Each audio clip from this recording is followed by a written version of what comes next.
Hi, this is Ryan from Clovis Tribe. It's the 5th of February 2017, hanging out in London, watching, what's going on here with Brexit, watching what just happened at Berkeley University with Milo, watching, the Trump saga and everything else. And, I have a lot of friends on Facebook. I also have three different accounts that I've used. Currently, one of my accounts is disabled because I left the United States and didn't have a phone set up for the UK so that if I got locked out of my account, I could re-verify it. So anyway, I've got these other two accounts, and I'm watching my friends. Based on my past and based on activism, I've always worked for cannabis legalization, hemp legalization, civil rights, free speech issues, and I have a lot of progressive liberal friends on my Facebook feed. And I'm watching them flip out about Trump. I'm watching them flip out about that Milo Yiannopoulos guy and all these people. But when Obama was president, I didn't see that. I didn't see the outrage at all. And still, no outrage. I have to inform them. Some of them don't realize it. I guess they don't pay attention. But I had to inform them that this terrorist travel restriction act of 2015. I'm sure it's called something a little bit different, but those seven countries that were banned by Trump, apparently, allegedly, were actually passed by Congress and Obama in 2015.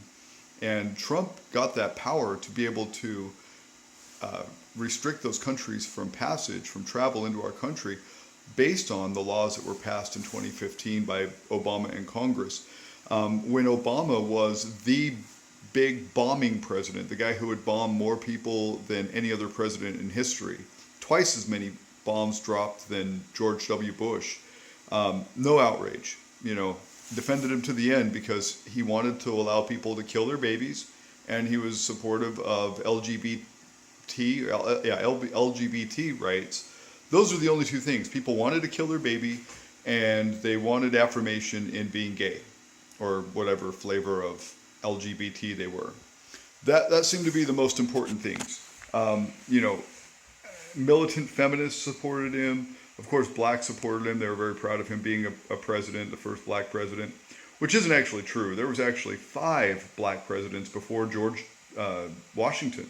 If you look back in history, before George Washington, there were other presidents, and I believe it was 5 of them that were black. So Barack Obama was not the first black president.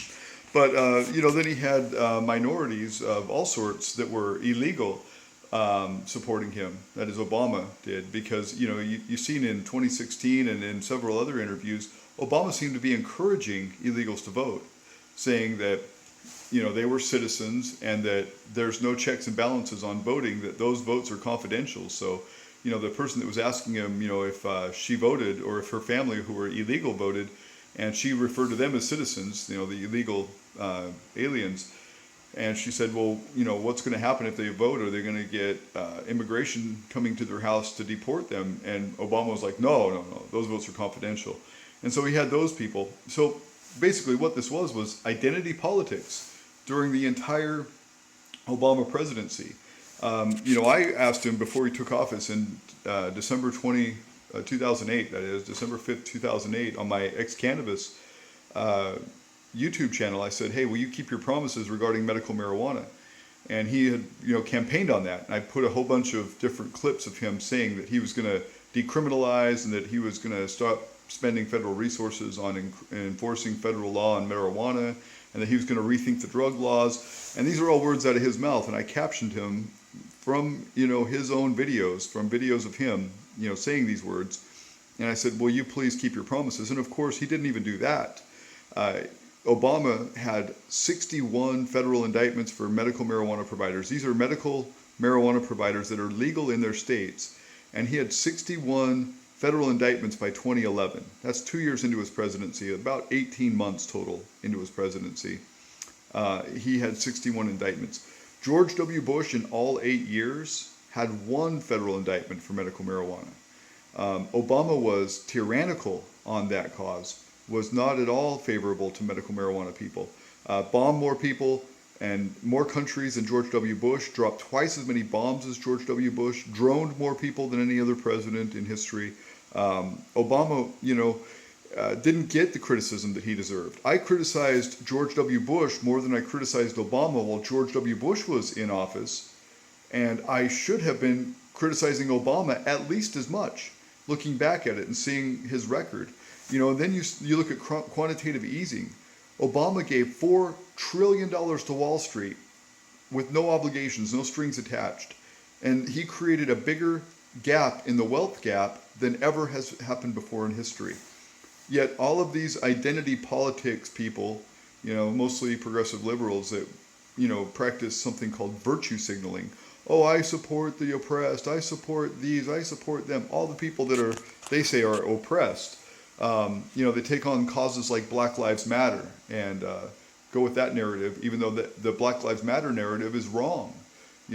Black men make up 6% of the population, and black men are accountable for 50% of the murders in the United States, over 50% of the murders in the United States. And yet white men are killed at a much higher level by police than black men. White men make up 36% of the population, and they're killed by police 62% of the time. That's disproportionate to their population by far, and yet they commit less murders, less violent crimes than those that are in the 6.2% of the population of black men. And the narrative of Black Lives Matter is, well, police are killing black men at a higher rate than they're killing white men.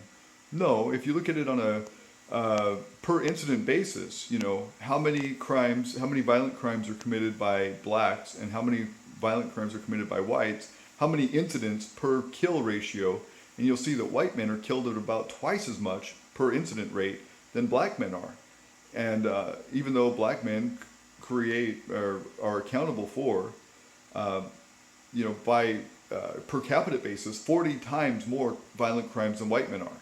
You do it by per capita, or you want to just talk about by the numbers, by the actual numbers, and comparing how many murders, by whites and how many murders by blacks. Well, still, even with the disproportionate population, black people are committing more murders than white people are. So the Black Lives Matter narrative is silly, is undefendable. And these people who practice virtue signaling and who practice identity politics can't see that and can't take, the side against tyranny. They just have to take the side of the most progressive liberal that is in politics at the time, or in the executive office or whatever. And, there's still Democrats in Congress right now that voted for that terrorist travel ban of 2015 that they passed in Congress and that Obama signed. There's still Democrats in office right now that voted yes for that. And are they giving them any credit? No. It's all about Trump. It's all about hating Trump. And identity politics doesn't work. People are going to find this out. And one thing they can give Trump credit for is how many people are now active in politics and in changing, the course of our country and our world as compared to before. So many complacent people before, even before the elections and during the elections. Now people are taking concern and, taking an active role. So at least Trump did that much. All right. Take care, y'all. Peace out.